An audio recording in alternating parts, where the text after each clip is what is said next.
Hola, soy Randall Brenes, oficial de Gobernabilidad Democrática y Desarrollo Humano del PNUD en Costa Rica. Bienvenidas y bienvenidos a la era de las posibilidades de decidir el futuro, que es una serie producida en el marco del Informe de Desarrollo Humano 2025 del PNUD, que busca abrir conversaciones urgentes sobre el futuro del desarrollo humano y el rol de la inteligencia artificial en ese futuro. En esta edición, el informe nos propone una idea clave. El desarrollo humano en esta era depende de nuestra capacidad para gobernar las tecnologías, no simplemente adoptarlas. En el episodio de hoy nos preguntamos quién diseña la inteligencia artificial y bajo qué criterios. Aunque muchas veces hablamos de la inteligencia artificial como si fuera algo autónomo, la realidad es que cada algoritmo es producto de decisiones humanas. Sobre qué datos usar, qué problemas resolver y a quién incluir o dejar por fuera. Hoy exploramos cómo garantizar que la agencia humana esté presente durante todo el ciclo de vida de la inteligencia artificial y cómo evitar que esta tecnología profundice desigualdades o tome decisiones sin supervisión. Para esta conversación nos acompañan dos personas con un conocimiento profundo y amplio sobre estos temas, a quienes les agradecemos su presencia en este podcast. En primer lugar, tenemos a Rosalía Morales, especialista en gobernanza del Internet y directora ejecutiva de NIC Costa Rica, con amplia experiencia en políticas digitales, inclusión, tecnología y ética en el diseño de sistemas. Bienvenida, Rosalía. Y también tenemos con nosotros a Marlon Ábalos Elizondo, director de Investigación, Desarrollo e Innovación del Ministerio de Ciencia, Innovación, Tecnología y Telecomunicaciones de Costa Rica, MICIT, donde impulsa estrategias para una transformación digital segura, ética e inclusiva. A ambos les agradecemos mucho su presencia en este programa. Rosalía, voy a empezar con usted. A menudo se piensa que la inteligencia artificial es objetiva o neutral, pero usted ha mencionado en otros espacios la importancia de la neutralidad de la red y las implicaciones en el acceso. ¿Cómo puede la neutralidad de la red tener implicaciones en el acceso a la inteligencia artificial? Muchas gracias. Bueno, eso es un tema, es fascinante porque la neutralidad de la red significa que el proveedor que da el servicio de Internet, puede ser una empresa tan grande como Liberty, Claro, cual sea la empresa que contrata el usuario final para dar el servicio de Internet, no discrimine el servicio que se le da al usuario final. ¿Qué significa eso? Que si uno usa una plataforma, una aplicación para ver películas, que el proveedor de Internet lo trate igual que cualquier otro servicio, no cobre más por ofrecer ese servicio o que dé un tráfico más lento para esa aplicación en particular, que eso causa que queden personas sin acceso al uso de ese servicio. Entonces podría ser que si vemos esta aplicación haya personas que no les alcance para poder pagar ese extra, por ende no pueden usarlo, o que cuando lo usan es tan lento que simplemente están desmotivados a continuar usándolo. Eso para inteligencia artificial es tremendamente importante. Necesitamos que continúe la no discriminación de tráfico, la neutralidad de la red, para que así todos estos servicios, nuevas empresas, nuevas aplicaciones de la inteligencia artificial que se dé en la red, todos los seres humanos tengamos la misma capacidad y derecho de tener acceso a estas. En el momento que un proveedor pueda definir cuándo podemos o hay un costo adicional para accederlas, nos vemos en un problema. ¿Por qué? Primero, mucho menos innovación. Si a las personas que están detrás de la inteligencia artificial ven que no va a llegar al usuario final como lo tenían pensado, puede ser que eso estanque el interés en continuar en ese camino. Después, también puede haber un problema también de competencia. Las empresas que son más grandes tienen un músculo para hablar con el proveedor de Internet y facilitar el acceso del usuario final, las empresas más pequeñas no. Entonces empezamos a ver que la inteligencia artificial se empieza a dominar solo por grandes jugadores y los pequeños con capacidad de crecimiento quedan fuera de esta ola de innovación. Y además las personas más vulnerables pueden quedar fuera del uso de inteligencia artificial porque no tendrán acceso a pagar ese extra que se les va a solicitar por medio de su proveedor de servicio. Así que para fomentar esta innovación mundial, donde también necesitamos que ¿verdad? Parte de la característica de la inteligencia artificial es que es un esfuerzo internacional. Si un país tiene una red de Internet donde no aplican la neutralidad de la red y donde hay estos costos adicionales para el usuario, probablemente quede fuera de esa ola de innovación y de cooperación internacional de conocimiento. Así que es tremendamente importante defender la neutralidad de la red para el crecimiento de inteligencia artificial y el acceso de todas las poblaciones. Muchas gracias. Marlon, desde esa misma área, ¿qué implicaciones tiene esto para las políticas públicas y el desarrollo de servicios basados en inteligencia artificial en el sector público? ¿Qué cuidado debe tener el Estado al automatizar decisiones? Creo que lo más importante al momento de diseñar una política pública es conocer bien hacia quién va a impactar esa política pública y cuáles van a ser los actores que van a afectar también esa cadena de construcción de la política pública. Menciona Rosalía que con estas condiciones que ella explicaba, el tema de, por ejemplo, limitar la innovación. Cuando se diseña una política pública, llámese una estrategia o un proyecto de ley, etcétera, tenemos que considerar también esos aspectos. Es de sumo cuidado para nosotros como instituciones públicas identificar qué limitaciones podríamos estar generando desde la política pública que podrían estar afectando a futuro en la implementación, ya sea de una estrategia o llámese una ley. Cuando construimos la Estrategia Nacional de Inteligencia Artificial, tomamos el parecer de cerca de 100 organizaciones nacionales e internacionales, empresas privadas, diferentes sectores, buscando también poder filtrar y mitigar cualquier posible afectación que puede haber en el futuro, que es el cuidado que debemos tener hoy cuando estamos pensando ya en pasar un quinto proyecto de ley relacionado con inteligencia artificial que podría estar limitando el desarrollo de nuevos empleos relacionados con inteligencia artificial o limitar los procesos de innovación o limitar o incluir incluso aspectos que pudieran ser no aplicables, como por ejemplo la extraterritorialidad de la aplicación de la ley, que podría generarnos problemas a futuro. Entonces, hay una serie de elementos que siempre se tienen que tomar en cuenta desde el nacimiento del diseño de la política pública, que para evitar que a futuro se puedan generar posibles problemas. Gracias. Quisiera que conversáramos ahora sobre el tema de transparencia y agencia humana, es decir, la capacidad de las personas para incidir, tomar decisiones de manera informada en los asuntos que le conciernen.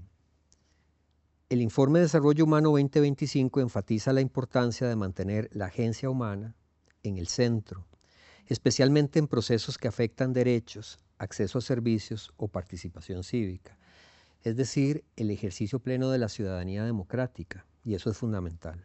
En estos momentos es quizás más importante que en otros. Siguiendo con esto, Rosalía, ¿cómo puede la infraestructura de Internet global asegurar que se cumpla el objetivo de tener a la agencia humana en el centro? ¿Y cómo se relaciona con la gobernanza del Internet? La gobernanza de Internet es cómo se gobierna el Internet. Podemos tener un Internet libre y abierto, donde el usuario final tiene acceso libre a cualquier contenido que guste, tiene sus derechos humanos en vida física reflejados en vida virtual, tiene derecho de expresión, puede tener acceso a la información que guste, puede educarse, puede informarse, y el gobierno no limita ese acceso a información o comunicación. En un gobierno regulado de Internet, en una gobernanza de Internet regulado, el gobierno define cuáles aplicaciones puede tener acceso el ciudadano, puede tener consecuencias sus opiniones en redes sociales o en comunicaciones personales, puede el gobierno en un momento apagar el Internet a nivel nacional, en un momento de crisis política, sea una huelga, un tema complicado a nivel local. Y entonces, ¿cómo podemos mantener a la agencia humana en el centro de esta nueva ola de innovación y del uso del Internet y acceso a la inteligencia artificial? En un Internet libre y abierto, donde el usuario puede tener acceso a estas aplicaciones, puede disfrutar con el mismo derecho que cualquier otro a nivel global de estos beneficios que hay en la red, porque eso es fundamental, ¿verdad? ¿Cómo se va a alimentar esta nueva inteligencia artificial de todo el contenido que haya en línea. Es importante que los ciudadanos puedan ser parte de contribuir a ese contenido y, por supuesto, también de utilizar las aplicaciones de inteligencia artificial que vayan a ver. Si en un país donde se limita el uso de esas aplicaciones, el gobierno puede decidir si se puede o no se puede, estamos ya limitando a la población de tener eso, y es particularmente preocupante en temas de educación, en temas de información y salud, de que sabemos que inteligencia artificial va a tener un efecto importante en el desarrollo de estos sectores y que todos los ciudadanos puedan tener el beneficio de esta nueva ola de innovación y de información. Marlon, quisiera que desde la visión del MISID, tu experiencia en la función pública, nos contaras cómo se está abordando los dilemas éticos que surgen con la inteligencia artificial, especialmente en el ámbito de las políticas públicas, y que nos contaras también si hay avances hacia marcos de regulación o códigos de conducta en Costa Rica. En esa materia, sé que tienes mucha experiencia y estudio en este tema. También nos dieras tu opinión sobre hasta dónde hay que llegar, un poco en la línea de lo que nos estaba mencionando Rosalía. Claro, Randall. El primer esfuerzo que hizo el ministerio en función, digamos, de esto que menciona, fue la actualización del Código Nacional de Tecnologías Digitales. Este código incluyó un nuevo capítulo relacionado solo para inteligencia artificial. Se hizo un trabajo con el sector público, con el sector privado, con sociedad civil, para también construir un instrumento validado, donde se utilizó como referencia las recomendaciones de UNESCO, las recomendaciones de OECD, el código de conducta del Hiroshima AI Process y el framework de riesgos de los Estados Unidos, que también es una herramienta bastante robusta para la gestión del riesgo en cuanto a inteligencia artificial, y se desarrolló una serie de lineamientos, en este caso, para acatamiento obligatorio del sector de las instituciones del sector público que quisieran diseñar servicios con sistemas de inteligencia artificial, siempre considerando y tomando en cuenta que las personas deben estar en el centro de todo desarrollo, ¿verdad? En todo el ciclo de vida de un sistema de inteligencia artificial. Este código de conducta nos sirve también de referencia para las instituciones autónomas y una recomendación para el sector privado. De hecho, en los próximos días vamos a tener una sesión específica solo con cámaras empresariales y colegios profesionales, para ver cuál va a ser su nivel de involucramiento en la implementación de manera voluntaria de este código de normas digitales. Sumado a eso, estamos trabajando también en un playbook para los funcionarios y funcionarias públicos que puedan conocer cómo implementar en sus procesos y procedimientos elementos de manera ética, segura y responsable de la inteligencia artificial. Eso ha acompañado un proceso de capacitación. Ya hemos capacitado a cerca de 1000 funcionarios, estamos en proceso de capacitar a 1000 personas funcionarias más, ¿verdad?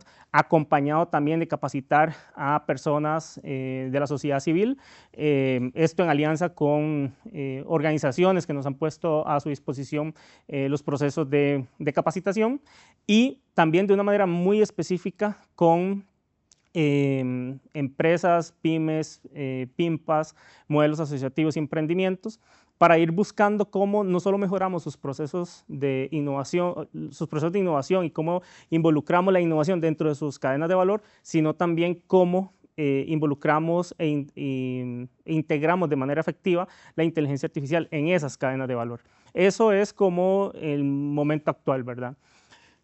Para el diseño de una normativa o una regulación, el Ministerio por el momento no ha mostrado respaldo a ninguna de las iniciativas que actualmente, por ejemplo, se discuten en la Asamblea Legislativa, porque consideramos que lo que viene es a restringir más bien el uso de la inteligencia artificial por parte del sector privado, del sector productivo, pero además para las personas, además de generar una serie de responsabilidades al sector público sin asignarle un recurso, ¿verdad?, para poder hacer frente a esas nuevas funciones que nos están indicando esa normativa, que desde nuestro punto de vista es sumamente reglamentista y restrictiva.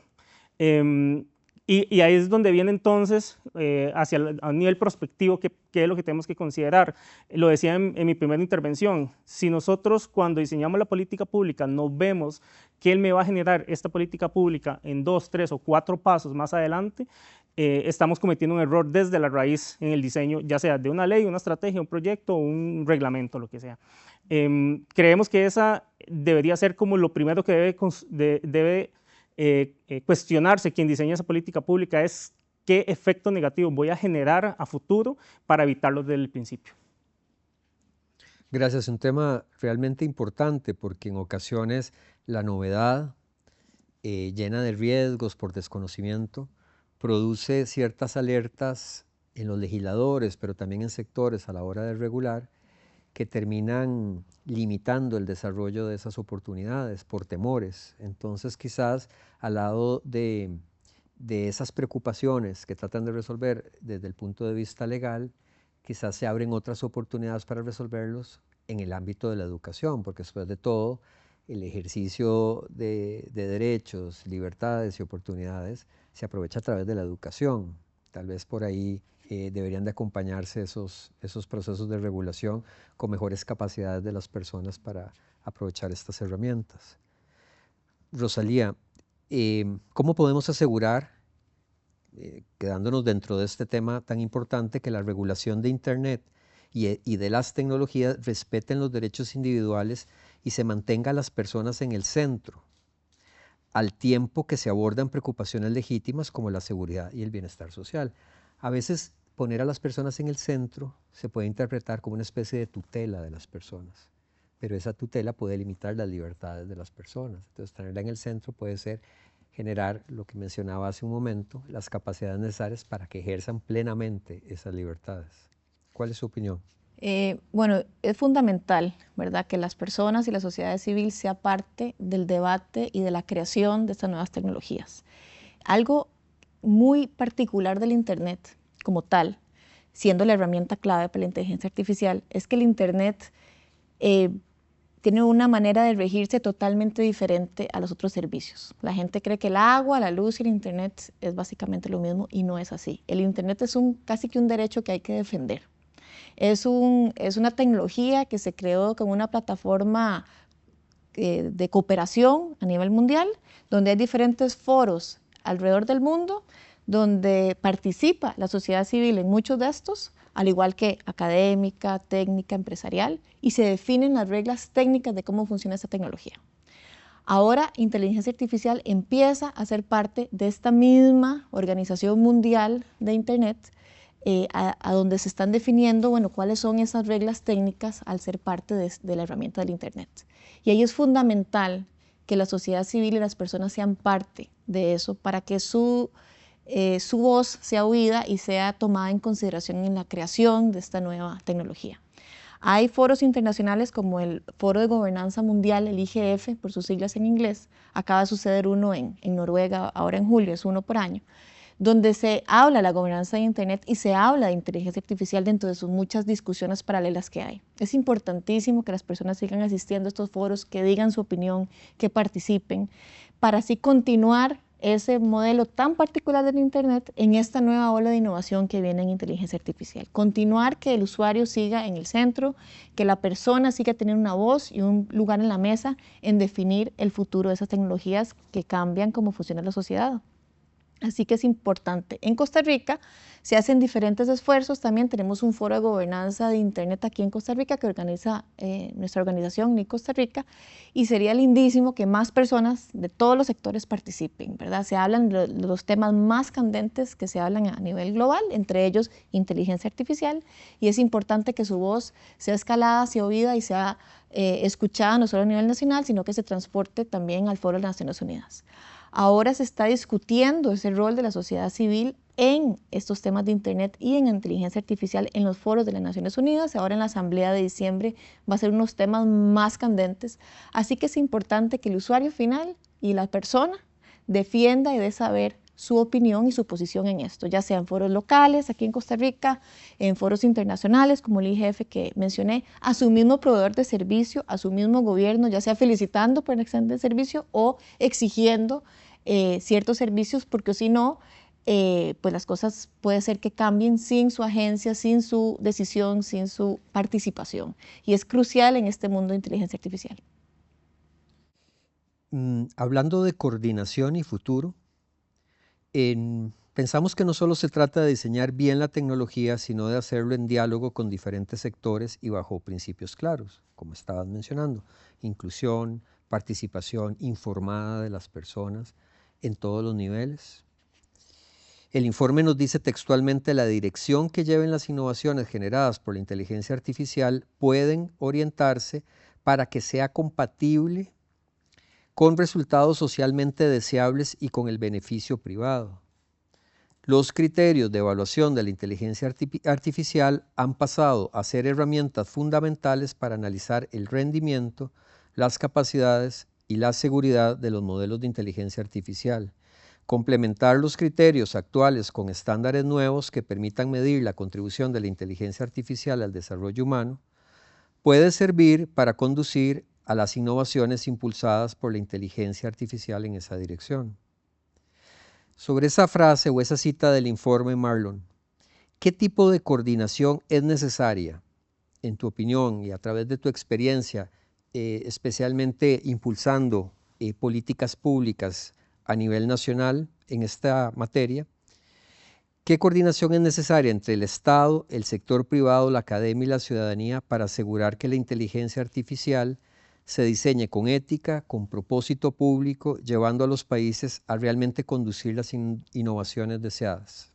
Considero que la gobernanza debe ser multinivel, eso desde las bases hasta espacios ya más grandes de coordinación, por ejemplo, donde participa Costa Rica, como en la Asamblea General de Naciones Unidas, donde actualmente es uno de los cofacilitadores junto a España del Pacto Global Digital. También espacios como la OECD, donde ha venido participando de manera muy activa, sobre todo en la Alianza Global para la Inteligencia Artificial. Y ahí también de articulaciones regionales en Centroamérica con el SICA y Latinoamérica con otros grupos donde hemos venido articulando con otros países, otras regiones como Europa, África y Asia. Eso yendo de lo general a lo específico, pensando además que usted menciona en esa cita que hay una serie de estándares que se tienen que diseñar y donde en esos estándares hay países que quieren, ¿verdad?, dominar la agenda y eso nos afecta a otros países que tal vez no necesariamente tenemos la voz o el voto en estos espacios.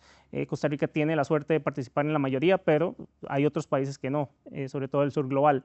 Eso de lo general a lo específico. Aquí a nivel nacional, el nivel de coordinación entre ministerio y sectores, sobre todo este ministerio que es un ministerio rector del sector de desarrollo tecnológico del país, es fundamental. Por eso le mencionaba, cuando empezamos a construir la estrategia, lo hicimos involucrando a organizaciones, a empresa privada, a la academia, a la sociedad civil, y de ahí llevarlo hacia las comunidades. En este caso, el ministerio tiene un programa que busca conectar a las comunidades con la innovación, pero además con espacios como con tecnologías como la inteligencia artificial, 5G,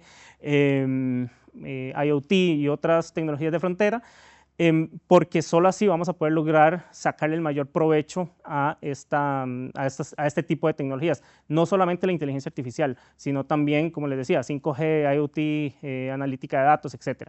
Eso nos ha llevado entonces a desarrollar iniciativas que van desde la comunidad, con nuestro laboratorio de innovación comunitaria, hasta discutir la construcción de estándares globales en espacios como la OECD o como la Alianza Global para la Inteligencia Artificial, el GPAI, donde Costa Rica también, bueno, ha puesto su aporte buscando una gobernanza ética, segura y responsable de la inteligencia artificial, sobre todo en economías emergentes que, al igual que nosotros, tienen necesidades también de liderar su propia y diseñar su propia gobernanza multinivel, como decía. A nivel local, para cerrar con esta idea, el trabajo que podamos hacer entre instituciones públicas con el sector privado va a ser fundamental para poder lograr un verdadero desarrollo tecnológico. Rosalía, desde tu experiencia en gobernanza digital, ¿qué espacios de participación o vigilancia ciudadana hacen falta para que la sociedad civil también tenga voz en cómo se diseñan e implementan estos sistemas. ¿Eso es posible o es una propuesta utópica e irreal? Como estaba conversando anteriormente, no es imposible, más bien es como actualmente ha funcionado mucho del Internet como tal, y ahora que tenemos esta nueva ola de innovación con la inteligencia artificial, creo que el tema clave es defender que continúe la sociedad civil y el usuario y la persona siendo parte de esta innovación y de este debate mundial. Creo que eso es lo que es más difícil, es defender los espacios que existen y ojalá crear más, pero no es utópico pensar que pueden ser parte de esto. A esto me refiero, hay diferentes grupos mundiales que definen cuáles son los protocolos de Internet, cuáles son esas instrucciones técnicas que definen cómo se intercambian los datos entre todos los dispositivos de la red mundial. Y estos foros se reúnen en diferentes partes del año y puede participar cualquier persona que quiera contribuir en este esfuerzo. Parece utópico, parece que no existe, pero sí es como funciona en Internet y lo ha hecho por 30 años. Actualmente hay debates en diferentes foros de entidades multilaterales, incluidas las Naciones Unidas, donde se está debatiendo si esto continúa o no. Hay ciertos países que están de acuerdo, otros que no. Es importante, en mi opinión, mantenerlos, continuar creando esos espacios para que la sociedad civil pueda expresar sus necesidades, ser parte del diálogo, más aún con inteligencia artificial. Así que de la historia de éxito que hemos tenido en los 30 años, pues tengamos ahora unos 30 años aún mejor. Entonces, no limitar los espacios, que creo que para ahí va, ahí es donde está actualmente el debate y la complicación con inteligencia artificial. ¿Por qué? Por lo que estábamos hablando anteriormente. Venir del tema del miedo, ¿verdad? Hay miedo, hay incertidumbre y eso da espacio para a veces tomar decisiones ya, además con un tema geopolítico cambiante en el que estamos viviendo, que se da para más bien excluir a la sociedad civil de estas discusiones. Es importante que participe la sociedad civil, la sociedad técnica, la academia, la empresa y por supuesto el gobierno en el tema de estas decisiones, porque mientras más cooperación y más participación tengamos y tomemos en consideración las realidades de las diferentes partes del mundo y las personas, pues aseguraremos que haya una política y gobernanza del Internet y de inteligencia artificial que incluya, que sea inclusiva y que incluya las realidades que hay en el mundo y no excluyamos a comunidades claves que pueden aprovechar esa tecnología. Rosalía, Marlon, muchas gracias por sus reflexiones. Ha sido realmente valioso y creo que enriquecedor para todas las personas que nos escuchen, sus ideas, sus orientaciones y su visión para erradicar miedo sobre estos desarrollos, pero también para mostrar dónde están las oportunidades de participar y de construir ciudadanía en estos ámbitos. Tal y como hemos escuchado hoy, la inteligencia artificial no tiene por qué contradecir al desarrollo humano, no es contradictoria con las personas, no es una caja negra que debamos aceptar sin preguntas, es una herramienta derivada de las personas que las construimos o que la deberíamos de construir y participar en su desarrollo. Cada sistema, cada decisión, cada código implica elecciones humanas que deben estar guiadas por principios de equidad, transparencia y responsabilidad. El Informe de Desarrollo Humano 2025 nos invita a un cambio de enfoque. Nos recuerda que el futuro digital será verdaderamente humano si garantizamos que las personas sigan teniendo voz, agencia y control en cada etapa del desarrollo tecnológico. La inteligencia artificial puede ser una herramienta poderosa siempre que pongamos en el centro a las personas. El Programa de las Naciones Unidas para el Desarrollo les agradece por acompañarnos en este episodio. En uno próximo hablaremos de educar para decidir, cuidar para vivir, capacidades para el siglo XXI, donde seguiremos explorando capacidades que nos preparan para decidir, crear y convivir en el siglo XXI. Los invitamos a acompañarnos en ese otro episodio. Muchas gracias.